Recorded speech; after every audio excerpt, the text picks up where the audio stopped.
जंगल में अभी सर्दी का मौसम शुरू हो गया है। बच्चों के स्कूल की छुट्टियां भी चल रही है। रानी चिड़िया के चाय के ठेले पर पंछी गर्मा गर्म चाय का मजा ले रहे हैं।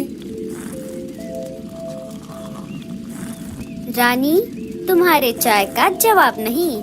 पूरे जंगल में तुम्हारे जैसी चाय कोई नहीं बना सकता। शुक्रिया मीनू मौसी। हाँ मीनू मौसी, इसीलिए तो हम सब घर पर चाय पीने के बजाय रानी के हाथ की चाय पीने के लिए यहाँ आते हैं। और अभी तो सर्दी का मौसम भी शुरू हो गया है, इसीलिए रानी के हाथ की गर्मा गर्म चाय पीने में और भी मजा आ रहा है। कालू भैया, लाडो, आप दोनों का भी बहुत बहुत शुक्रिया। साथियों, सर्दी का मौसम शुरू हो गया है। हमें हमारे घोंसले सर्दियों के लिए मजबूत बनाने होंगे। सारे आपस में बातचीत कर ही रहे थे, तभी राजा जी के महल से सूचना पंछी सूचना देने के लिए वहाँ पर आ जाते हैं। सुनो सुनो सुनो, सारे जंगलवासी सुनो। जंगल में सर्दी का मौसम शुरू हो गया है। उसी बारे में बात करने के लिए आज दोपहर ठीक 1 बजे राजा जी ने सबको अपने महल में बुलाया है।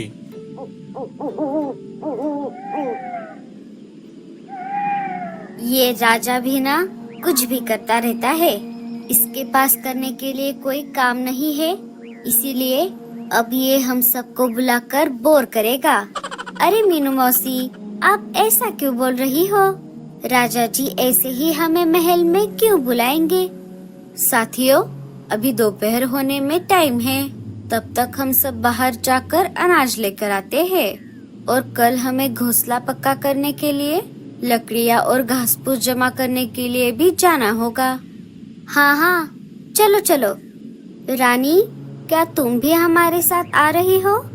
हाँ हाँ, मैं भी आ रही हूँ। सारे अनाज लाने के लिए निकल पड़ते हैं। थोड़ी दूर आने पर उन्हें एक जगह अनाज का खेत दिख जाता है।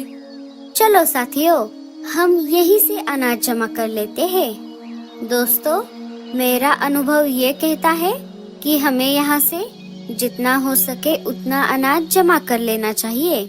आगे सर्दियाँ बढ़ने वाली है, जंगल में सब तरफ बर्फ जमा हो जाएगी। बाद में हमें अनाज ढूंढने में बहुत परेशानी होगी, इसीलिए हम सब यहाँ से ढेर सारा अनाज हमारे साथ लेकर जाएंगे। आपने बिल्कुल सही कहा मीनू मौसी। पिछले साल ऐसा ही हुआ था। बर्फीले तूफान की वजह से हमें बहुत दिनों तक घर के अंदर ही रहना पड़ गया था। इस बार हम ऐसी गलती नहीं करेंगे। चलो फिर हम सब काम पर लग जाते हैं। सारे पंछी देर न करते हुए जितना हो सके उतना अनाज जमा कर लेते हैं। अनाज जमा करने के बाद सारे वापस अपने जंगल की ओर निकल पड़ते हैं। अनाज लेकर वापस आते आते उन्हें दोपहर हो जाती है।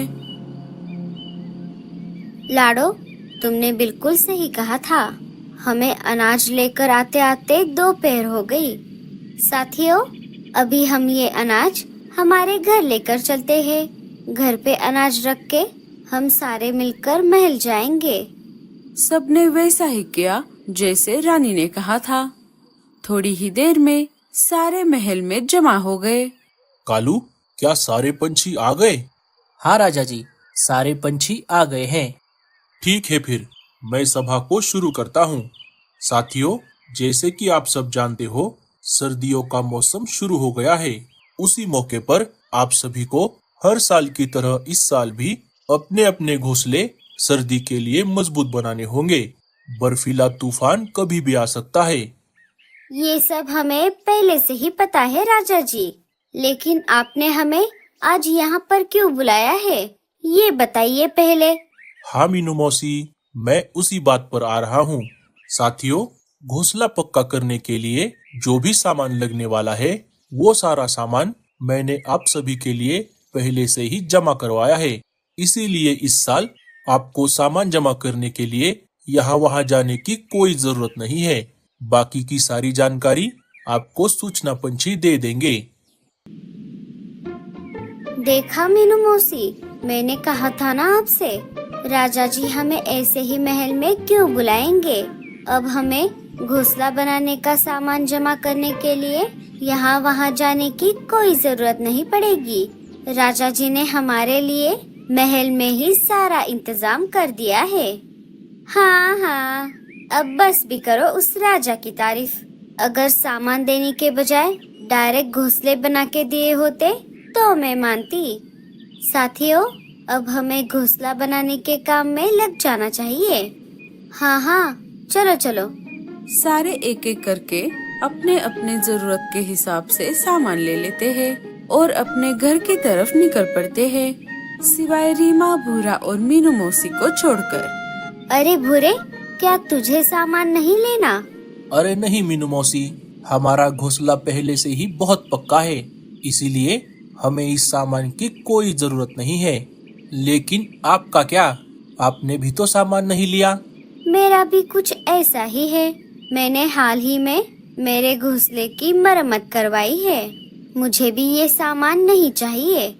चलो, मैं चलती हूँ। हाँ हाँ, चलो, हम भी आ रहे हैं। तीनों महल से निकल पड़ते हैं। 2-4 दिन बीत जाते हैं। जिन जिन पंछियों ने महल से सामान ले लिया था, उन्होंने तो अपने अपने घोंसले पक्के कर लिए। 1-2 दिन और गुजर गए। ठंड और भी ज्यादा बढ़ गई। अजी, मुझे तो बहुत ठंड लग रही है। हमने महल से सामान ना लेकर बहुत बड़ी गलती कर दी।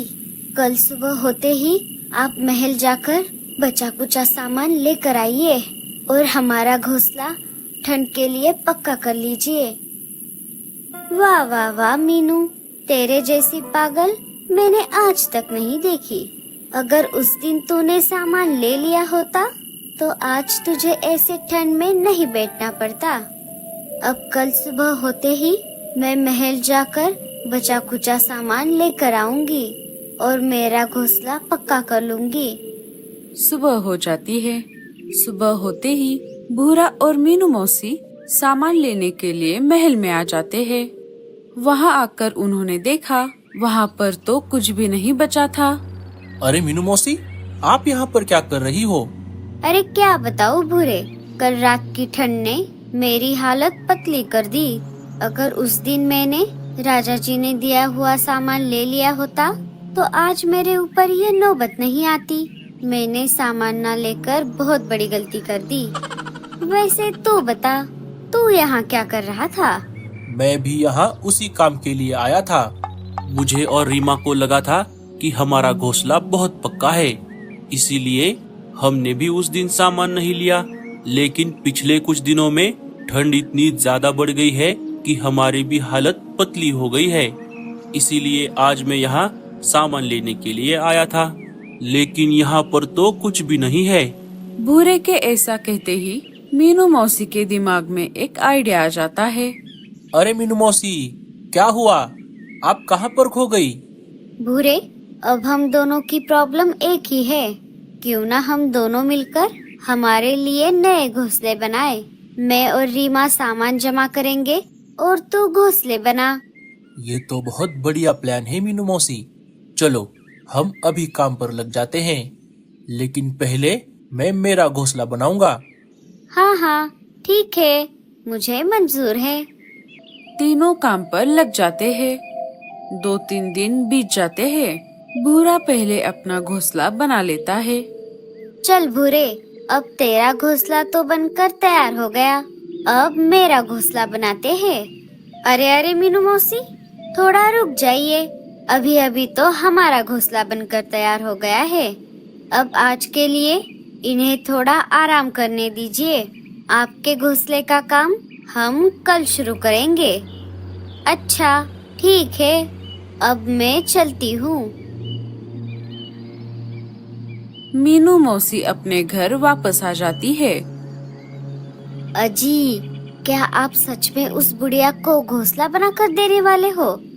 हाँ हाँ, मीनू मौसी ने हमारा घर बनाने में बहुत मेहनत की है और जैसा कि हम दोनों में तय हुआ था, मुझे उन्हें घर बनाकर देना होगा। चलो, बस अब कुछ दिन और, फिर मैं मेरे नए घर में चली जाऊंगी। सुबह हो जाती है। मीनू मौसी भूरे के घर के बाहर आ जाती है। रीमा घर के बाहर ही मीनू मौसी के आने का इंतजार कर रही थी। चलो रीमा, भूरे को बाहर बुलाओ, हमें काम पर लग जाना चाहिए। अरे क्या बताऊं मीनू मौसी, भूरे जी बाहर नहीं आ सकते। क्यों, क्या हुआ भूरे को? उनकी तबीयत बहुत बिगड़ गई है। डॉक्टर ने उन्हें 2-4 दिन आराम करने के लिए कहा है। अरे बाप रे, अगर ऐसा है तो कोई बात नहीं, तुम भूरे का ध्यान रखना। अगर तुम्हें किसी चीज की जरूरत पड़े तो मुझे जरूर बुला लेना। अब मैं चलती हूँ। मीनू मौसी के जाते ही रीमा घर के अंदर चली जाती है। रीमा, ये हमने बहुत गलत किया। हमें मीनू मौसी के साथ ऐसा नहीं करना चाहिए था। आप चुप रहो, हमने कुछ गलत नहीं किया। अभी हम हमारे नए घर में हैं, बाकी जाए तेल लेने। उन दोनों की बातचीत मीनू मौसी चुपके से खिड़की से सुन लेती है और चुपचाप वहाँ से चली जाती है। चलो कोई बात नहीं, अब मैं अकेली ही मेरा नया घोंसला बनाऊंगी। उसके लिए मुझे पहले सामान जमा करना पड़ेगा। दोस्तों, अब आगे क्या होगा देखते हैं अगले पार्ट में।